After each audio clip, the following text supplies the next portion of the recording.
Objectif News vous présente l'interview de 18h.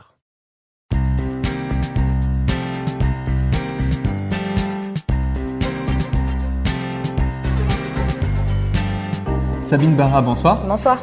Vous êtes directrice générale de l'entreprise Saveurs des Pyrénées et vous êtes lauréate des Tribune Women's Awards Objectif News dans la catégorie Export. Saveurs des Pyrénées commercialise des produits pyrénéens dans de nombreux pays. Vous avez fait l'ensemble de votre carrière dans cette entreprise.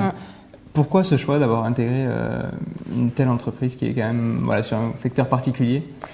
La gastronomie, c'est quelque chose qui est extrêmement addictif en fait. Quand on commence à travailler pour un produit qui est défendu avec des belles valeurs, d'un savoir-faire historique, on tombe dedans et puis on peut plus en sortir et c'est un renouveau permanent. Donc c'est beaucoup de plaisir à travailler ces produits-là. Ouais. Vous êtes la seule femme dans le conseil d'administration.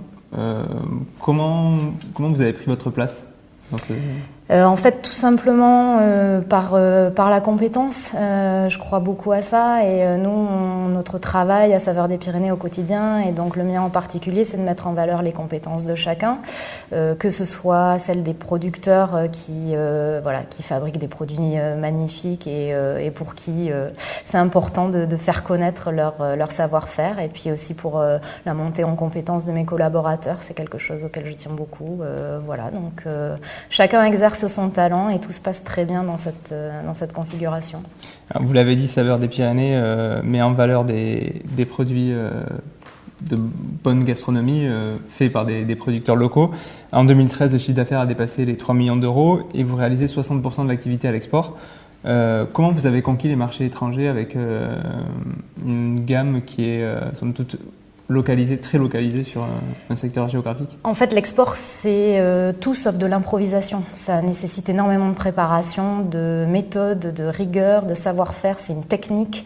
Et je crois que c'est vraiment ça qui est très, très important. Ça se construit pas à pas. Avant moi, il y a eu des équipes aussi qui ont travaillé puisque la structure a 30 ans. Donc, 15 ans avant mon arrivée, il y avait déjà des belles pierres qui étaient posées à l'international.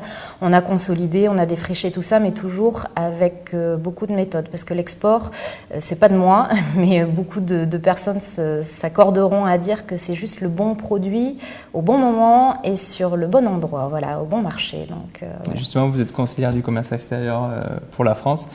Est-ce que c'est aujourd'hui le meilleur vecteur de croissance pour les entreprises, l'export ? Ah non, c'est pas le meilleur vecteur, mais c'est une nécessité, je pense, pour une entreprise et à plus forte raison pour une petite entreprise de savoir s'équilibrer avec la vision du lointain, en fait, de s'ouvrir et de pas rester enfermé sur une logique nationale ou locale. Donc c'est une belle aventure, l'export, et puis c'est vrai que ça équilibre aussi quand même pas mal. En règle générale, il y a des marges de rentabilité qui sont assez intéressantes à l'international, donc il ne faut pas les négliger tout simplement, mais ça demande beaucoup de professionnalisme et d'anticipation. D'accord. Écoutez, merci d'avoir répondu à nos questions et encore félicitations pour votre prix. Merci beaucoup.